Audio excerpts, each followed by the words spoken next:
Hey, what's up there, YouTubers? It's me again, Brian, aka Gamer55551, and I am back with a my 2 cent video for this week, for the week of where was the week? Oh yeah, the week of August 17th to the 23rd, 2025, where I take a look at a couple stories that caught my attention and give you my thoughts and my opinion about them. And we have 4 stories to cover, including I want to give my thoughts on the Daemon X Machina Titanic Scorn, if I'm saying the name correctly. I recently tried out the Switch 2 demo. Basically, a report coming out of several Bethesda games coming to Switch 2. One confirmed at Gamescom, and one that is rumored to be could be coming to the system though.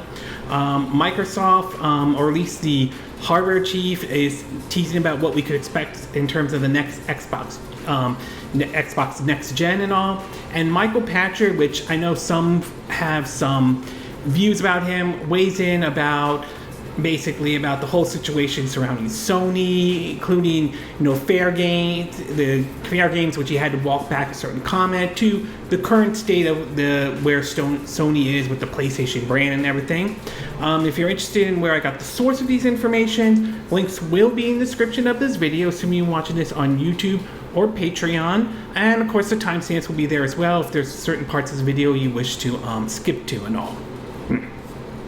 But before we get started though, I would like to do what I like to call the quick my 2 cent, stories that kind of caught my attention, but I'm not going to go into a huge amount in details of them at all. The first one has to do with, it's been confirmed that Tales of Xillia, or Xillia, if I'm saying the name correctly though, has been confirmed to be is being remastered and will be coming to multiple systems, including the Nintendo Switch. However, it's been confirmed that the Switch version will be running at 30 frames per second. No word on basically if a Switch 2 version is coming or not. And it will be very interesting to see how the Switch version plays on the Switch 2 and everything. So I know some folks might be mixed on this and everything like that, but hopefully this one's handled much better than the Tales of Symphonia remaster remake when that came out, and some of the backlash that got in terms of how that game was handled and everything. We also learned that, at least according to the developers of Rune Factory Guardian of Zuma, has shipped over about 500,000 copies so far though, and I will say that's very impressive, even for something that's considered more like a AA title to a certain degree. I've been playing it though, and I'm enjoying for what I've been seeing so far with that game. Very nice to see that one doing very well. I believe it's only available on the Switch 2, which is the full game on the Switch 2 cart, and I believe on PC. No word about an Xbox Series X and S or PS5 or PS4 version at this time, but it's possible they will port that game over to those systems. But in either case, for a AA title, this certainly isn't bad or anything. We also learned that Shenmue 3 has been confirmed for a Nintendo platform and all. No word on what that platform is at this time, but odds are, if it's Shenmue 3, I'm going to take a guess it's most likely going to be the Switch 2. So we'll see how well, if this is coming to the Switch 2, we'll see how well it runs on the system. Hopefully it runs very well and everything. We also learned that, at least according to what IGN is saying, is that supposedly the Switch 2 version of Elden Ring supposedly runs terrible in handheld mode. There are claims that the frame rate takes a huge dip and all. Now, there hasn't been any footage of the game at this time, and there are claims that Bandai Namco told people not to record any footage at all, which, if that's the case, that usually is not a good sign indeed.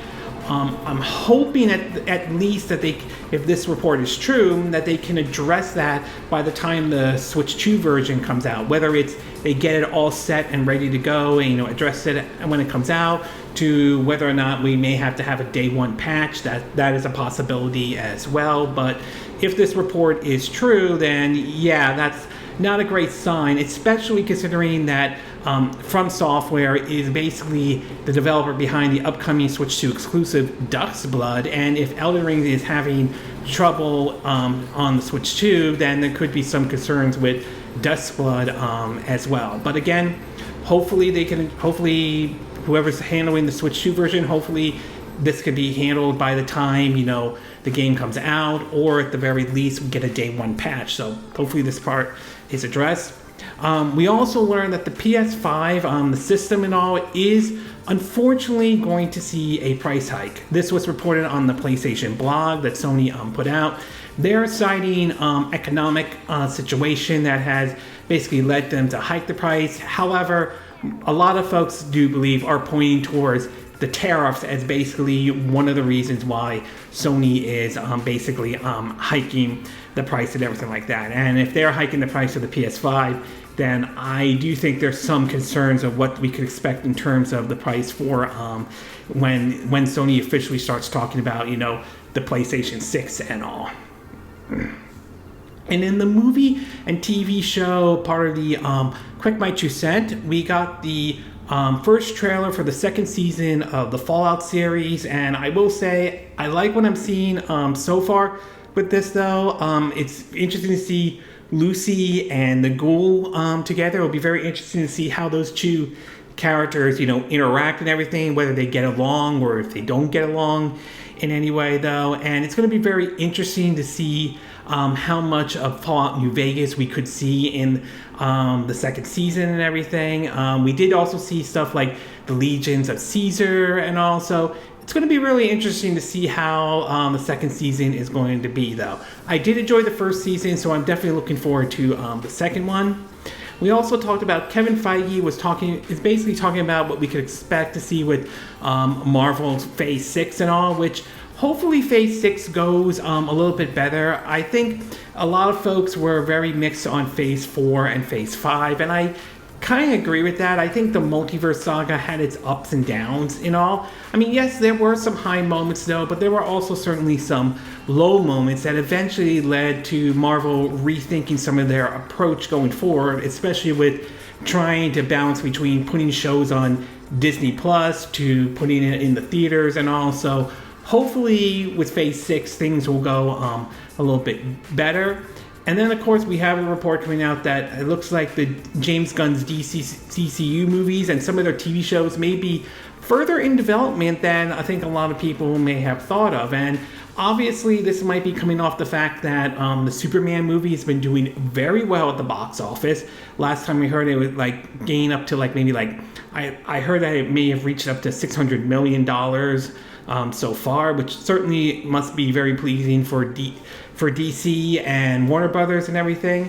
And of course, you know, ranging from, you know, reports of the Lantern show, possibly one on Mr. Terrific, to Wonder Woman seems to be going further along as well. There's even reports about possibly doing some video games taking place in the DCU as well. So it does seem like a lot of things are moving along further. Not to mention, we know that there will be a sequel to James Gunn's Superman movie, which is great though.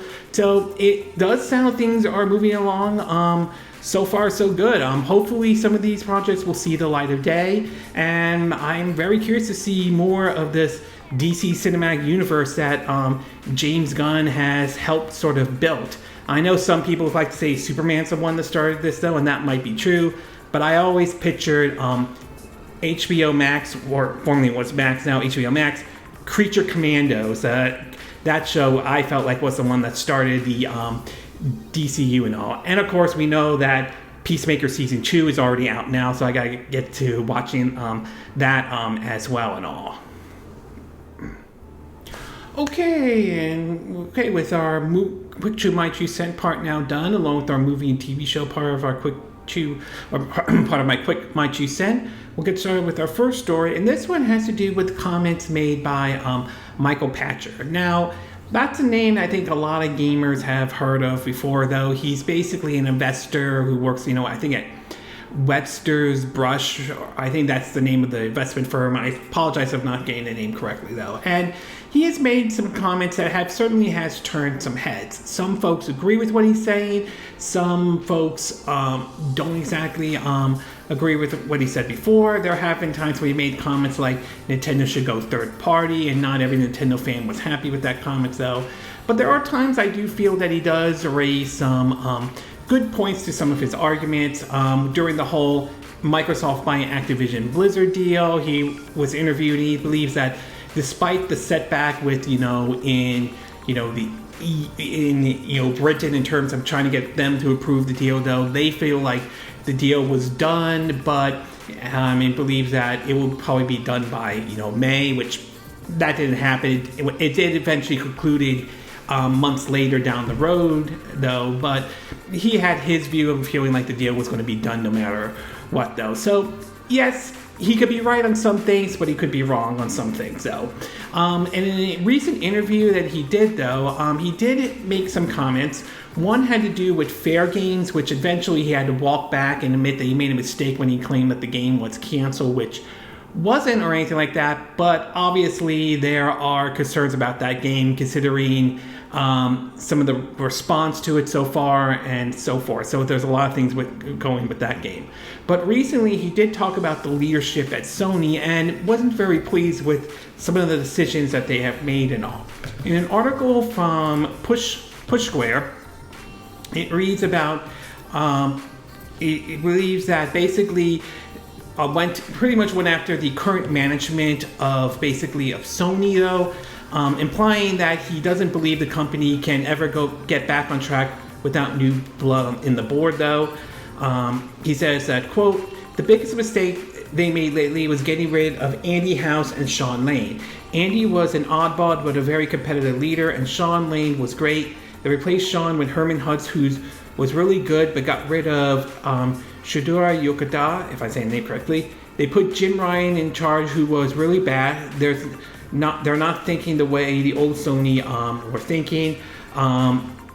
He basically talks. The article also points out that that Andy House stepped down in 2017 in order to pursue new challenges after 25 years with the company. There's no indication he was pushed out. Sean Lane, who had a number of roles at the company, likely decided to leave after Jim Ryan got the job in 2019.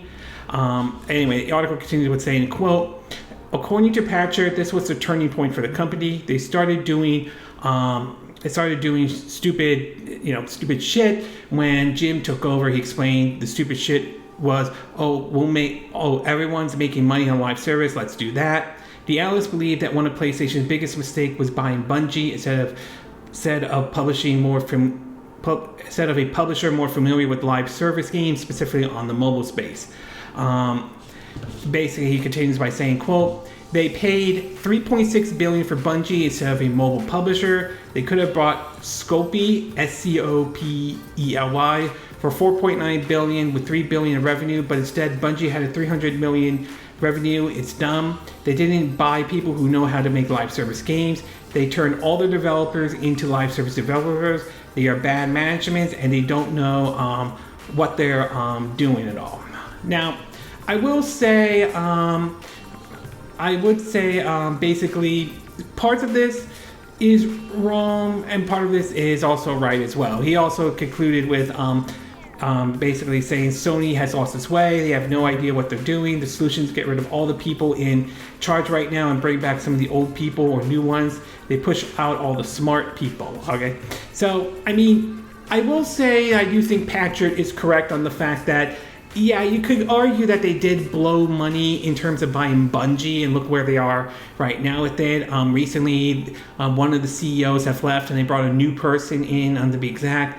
There's a whole issue surrounding Marathon in terms of the whole plagiarism issue, indeed. So there's certainly, I will admit there are definitely some bad decisions. But do I think Sony's going to get rid of all the people?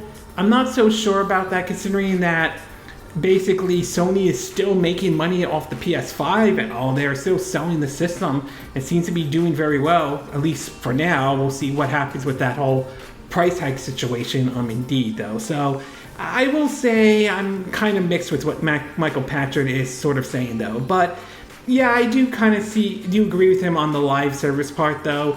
Sony definitely focused way too much on this generation on live services, trying to have all the developers who don't have a history of doing live services to try to make something like that. I mean, Herman Hultz did try to push the whole Concord situation, and that led to a complete debacle that turned out to be, they pulled the plug on that game to try to figure out what to do with it, and then eventually they just got rid of that game, and the studio that made it got shut down and everything. So I do kind of agree with him on that part, though, but I'm not sure Sony's going to get rid of all the folks, considering, as I said, they're still doing well with the PS5 and everything, but we'll have to wait and see going into the PlayStation 6 whether or not they will learn from this mistake or not.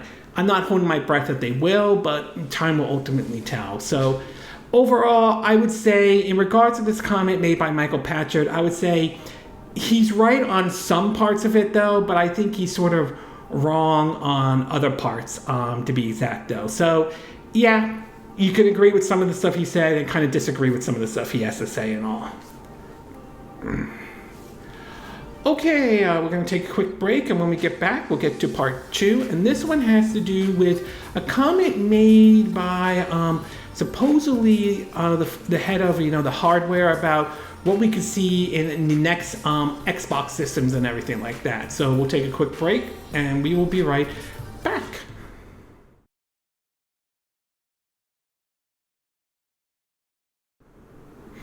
Okay, and we are back with part 2 of my 2 cent video, and for this one, we're going to be talking about supposedly Microsoft or one of the designers of the Xbox Series X and S talking about Xbox next generation and everything. Now, this generation from Microsoft has been kind of, I would say, odd to a certain degree, and there has been some decisions that some folks out there have kind of questioned and don't agree with, but whatever the case may be, it hasn't stopped Microsoft from taking the direction they have been going.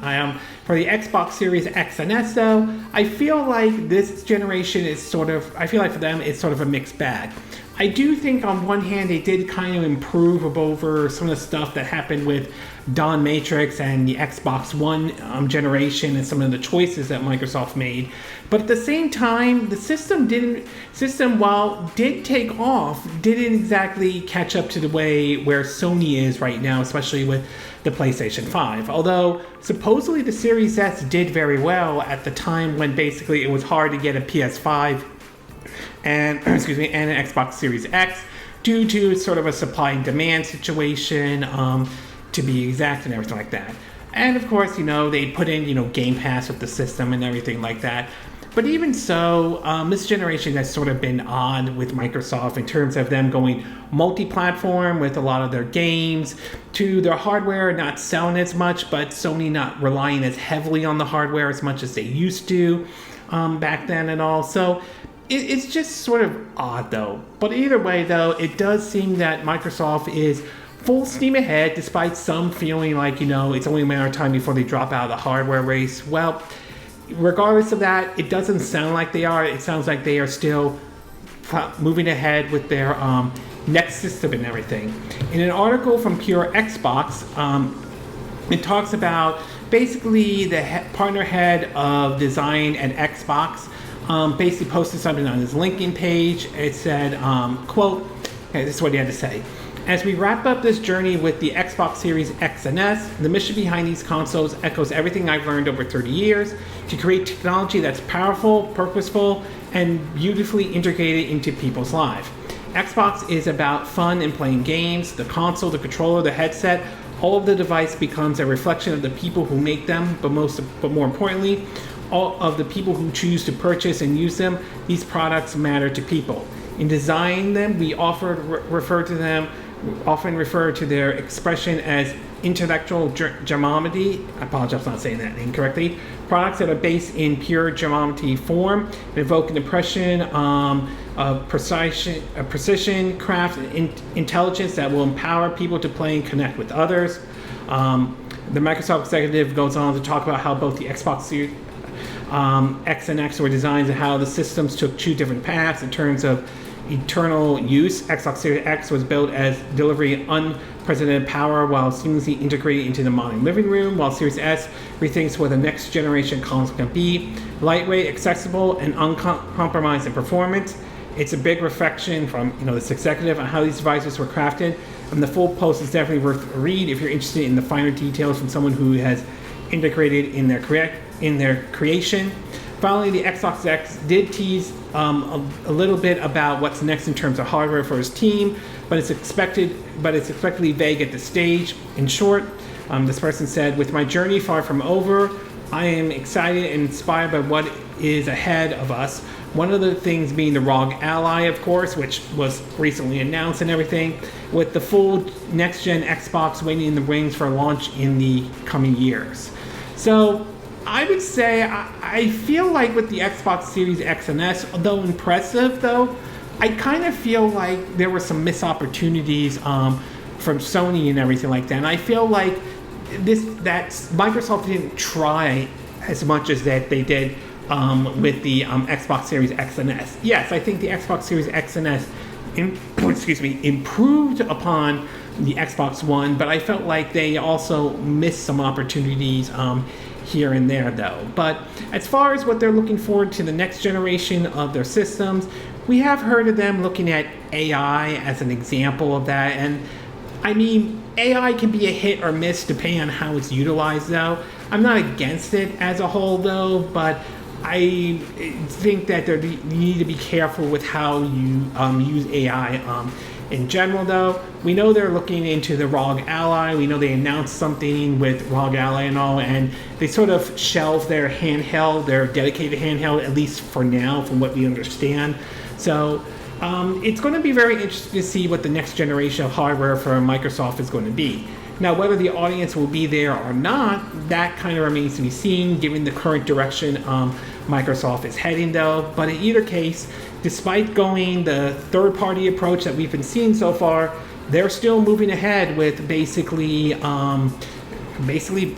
doing this in any way. So overall, I would say a very interesting statement from one of the folks who designed the Xbox Series X and S, though. I am kind of curious to see what their next system is going to be, and it'll be very interesting to see if we'll see two systems like what we saw with the Series X and S anyway, or if it's just going to be one system. Obviously, as far as the ROG Ally, right now we don't know about the price point, at least not yet. There's been some sort of placeholder and everything like that, but it'll be very interesting to see how well that system does, considering that the ROG Ally is sort of aiming towards, I view as sort of a different audience compared to what we see with like the Switch 2 and everything, but time will ultimately tell once we see the price for that system as well. Okay, we're going to take a quick break, and when we get back, we'll get to part 3, and this one has to do with Bethesda games announced for the Switch 2. One that has been confirmed, and another one that is rumored to be coming to the Switch 2. So we'll take a quick break, and we will be right back.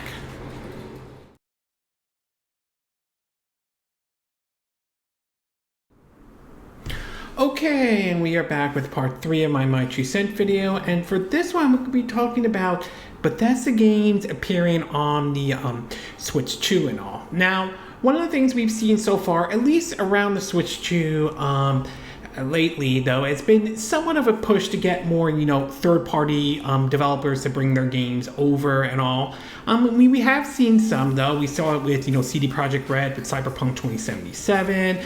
We're even seeing push from, with the upcoming Borderlands 4 going to be making its way over to the Switch 2. Obviously, I talked about, Elden Ring, although, there's supposedly some issues with that. To be exact, though, and some talks about the possibility that Tekken 8 could, although supposedly developers have come and saying that it might be somewhat challenging, to be exact, though. But one developer in particular with is basically Bethesda. Now, Bethesda has released some games on the original Switch. During the launch, they released Elder Scrolls Skyrim on the original Nintendo Switch, to even the impossible ports of Doom 2016, Doom Eternal, and Wolfenstein 2: The New Colossus on the original Nintendo Switch. Obviously, some compromises were made, and they were pretty obvious to point out those compromises, but still, the fact that they got those games running on the original Nintendo Switch was very impressive, especially from the Porthouse Studio Panic button that handled those games and everything like that. But so far, we've yet to see anything from Bethesda or, Microsoft that owns Bethesda of their games sort of making their way over to the Switch 2 at this time.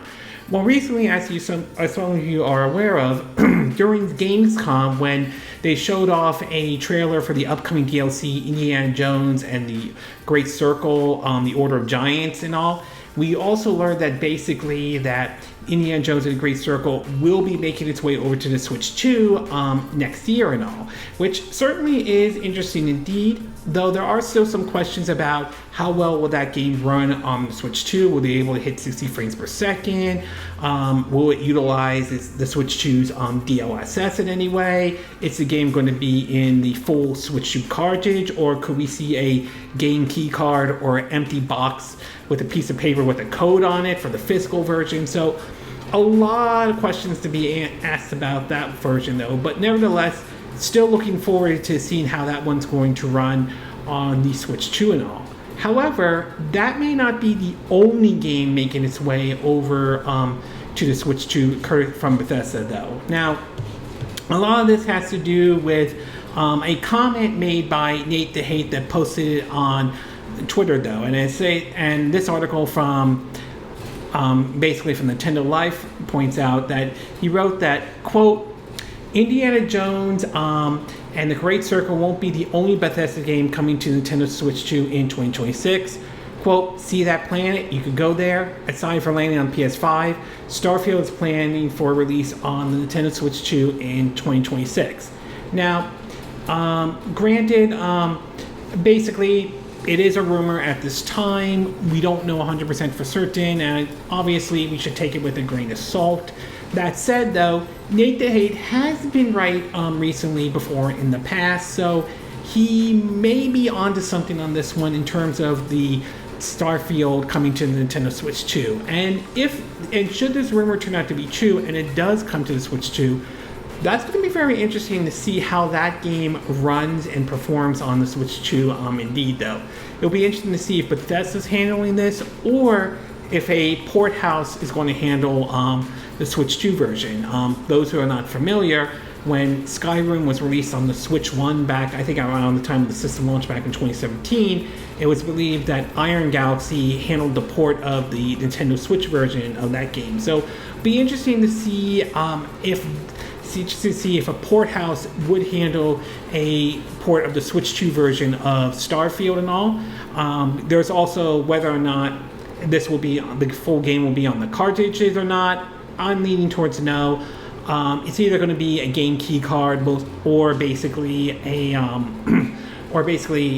empty box with a piece of paper with a code on it. There's that, although I prefer the game key card if they're going to do that kind of approach or something.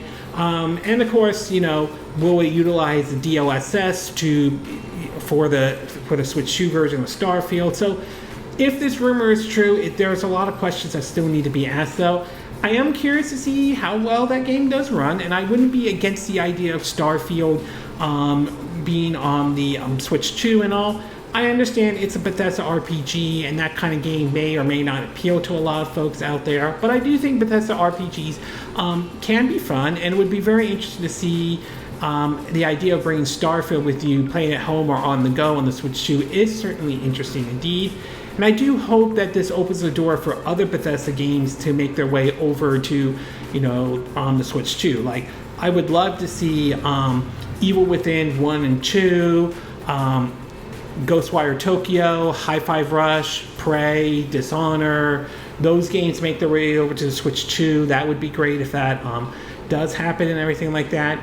And given the direction Microsoft has been going lately, and supposedly having a good relationship with Nintendo, odds are we could see those games make their way over. So overall, nice to see that Indiana Jones and the Great Circle is going to be making its way over to the Switch 2 next year. I think that's great. As far as Starfield goes, yes, obviously it's a rumor at this time. We don't know, we haven't had official confirmation, but given Nate the Hate's history combined with the direction Microsoft has been going lately, I would say odds are pretty good that we'll probably see Starfield making its way over to the Switch 2 and all. Okay, we're going to take a quick break, and when we get back, we'll get to our fourth and final part, and I want to give my thoughts on the Daemon X Machina Titanic Scorn demo that I recently tried out on the Nintendo Switch 2. So we'll take a quick break and we will be right back.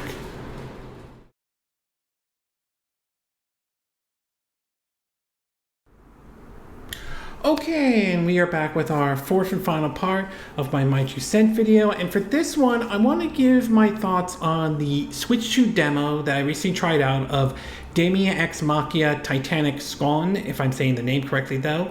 Now, I remember playing the original Daemon X Machina when that came out on the Switch 1 back, I believe, in 2019 and all. And it was definitely a fun and enjoyable mech game indeed though. Obviously, it wasn't going to overtake, classics like Armor Core or anything like that, which saw a new entry on the Xbox Series X and X and the PS5 and everything, but it was still an enjoyable game indeed. You basically controlled your mech in sort of like in an area here and there, and you have access to on one side you have you're gonna carry 2 items, like either like a sword or a gun, or you could have something like a missile launcher on your back and everything like that. You can even test out your layout before you go into any of the missions and see if what does and doesn't work, to even customizing your characters and everything. And it was definitely sort of like a hidden gem on the Nintendo Switch 1. The game would also later make its way over to the PC as well. And supposedly the game, at least according to the publisher and the developers, were very pleased with the sales numbers, at least that's what they said and everything. So it was kind of interesting when a new Daemon X Machina game was in the works, and it will be coming to multiple platforms like the PS5, PC, I believe Xbox Series X and the X, I'm not 100% sure, and the Switch 2. Outside of the fact that we also know that the Switch 2 version is going to be the full game in the cartridge and all, which to me, that's a very good thing indeed, though. So I was very curious to see how this game was going to be and decided to try out the demo. And after trying out the demo for a bit though, I will say that like the first one, I am pleased with what I'm seeing. There's just one thing, at least in regards to the Switch 2 version, and I don't know if this feature will be in the Switch 2 version or not though. So in terms of what I liked in terms of the demo, I will say that the combat is definitely enjoyable though. It is a little bit different though. The suit designs are a little bit different than how they were in the first Daemon X Machina game. But nevertheless though, it still functions very similar to like the first game. You can have access to 2 different types of weapons depending on whether you're left-handed or right-handed though. You could have like a secondary weapon. In this case, I had a grenade and everything. So to me, the combat certainly is enjoyable. And so far, it does have some similarities with basically the first Daemon X Machina. Obviously, I still have to dig through the demo a little bit more, and there probably might be some changes here and there. But in either case, I am enjoying the combat. In terms of the visuals, I will say the visuals aren't necessarily that bad or anything like that. Some of it does look very similar to the first game, but they look like they cleaned up some stuff here and there. So it definitely, on the visual side, it looks nice though. I mean, it is a AA game after all, not any kind of AAA type of experience, but still, nevertheless, I think it still looks good and all. And as far as the frame rate goes, I would say based on my time of the game, it looked like it ran at pretty much at 30 frames per second though. And to me, 30 frames per second isn't necessarily bad if it's done right. Yes, 60 frames per second is better. I do not disagree with that though, but I will say the 30 frames per second wasn't bothersome for me in any shape, in any form. As far as what I didn't like, mix or not 100% sure about, I will say in regards to the Switch 2 version, I couldn't find any option for a 60 frames per second though. I was hoping that would be here in a game like this, but sadly that is not the case. Now obviously this is the demo. We don't know what the final we don't know what the final version is going to be like, so we'll have to wait and see what the final version is though. But I wouldn't be entirely surprised if the Switch 2 version is running at 30 frames per second though. Again, I don't think 30 frames per second is bad, but I would have preferred a 60 frames per second though. So I'm hoping there is like a graphical option available for the Switch 2 version to be able to get the game running at 60 frames per second. But I wouldn't be completely shocked if it's just basically that it's locked at 30 frames per second, at least in regards of the Switch 2 version and all. Overall, I would say I'm liking what I'm seeing so far with Daemon X Machina Titanic Scion though.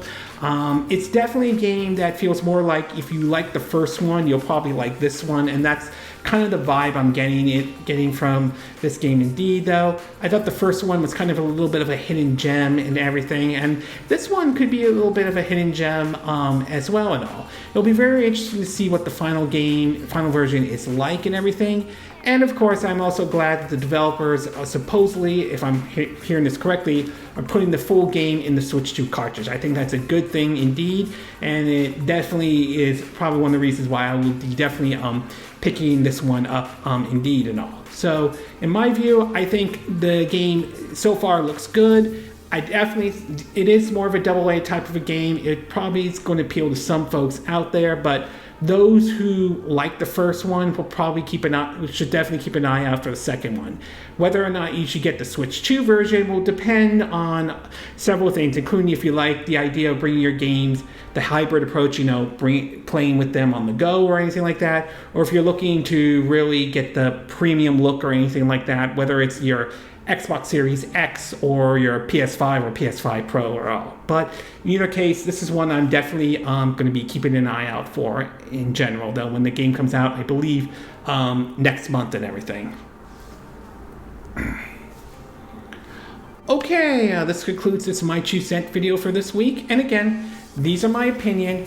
What are yours? What are your thoughts about some of the comments Michael Pachter recently made in terms of some of the decision-making Sony has done, though? Do you think he is spot on with some of his criticism, or do you think that he's blowing things way out of proportion at all? What are your thoughts about some of the comments that the hardware chief in regards of Xbox's next generation system? Are you looking forward to what the next generation of Xbox console is going to be? Or are you basically not looking at picking up Microsoft's next Xbox system in any case, in any form? What are your thoughts about the idea of Indiana Jones and the Great Circle coming to the Switch 2? Do you think that's great that they're bringing that game over? Are you looking forward to getting that game when it comes to the Switch 2? Do you believe the rumors about Starfield coming to the Switch 2? And if it does, would you be interested in getting the Switch 2 version of Starfield? Or the PS5 version of Starfield and all? And do you think this can open the door to maybe even more Bethesda games making their way over to the Switch 2? And what are your thoughts about the Daemon X Machina Titanic Scion demo, though? Have you tried the game out? And if so, which version did you try out, though? Are you thinking about getting the Switch 2 version, or are you thinking about getting the PS5 version or other versions instead? Do you agree with what I said in this video? Do you disagree? Do you have a difference of opinion? As always, sound off in the comment section below. Let me know what you think. And if you like this video, I hope you hit the like button. I will appreciate it. And I hope you do subscribe to my YouTube channel. If you do, make sure you hit the bell icon for notifications of any new videos I put up. Also, feel free to share this video if you want to, and feel free to donate to my channel if you'd like. You can do it through PayPal Me, Patreon, or Steam Labs. Links will be in the description of this video, assuming you watch this on YouTube or Patreon. And I will see you again next time when I do another video. Hopefully that'll be soon. Until then, from Southern California, I wish you all a good day then. Bye.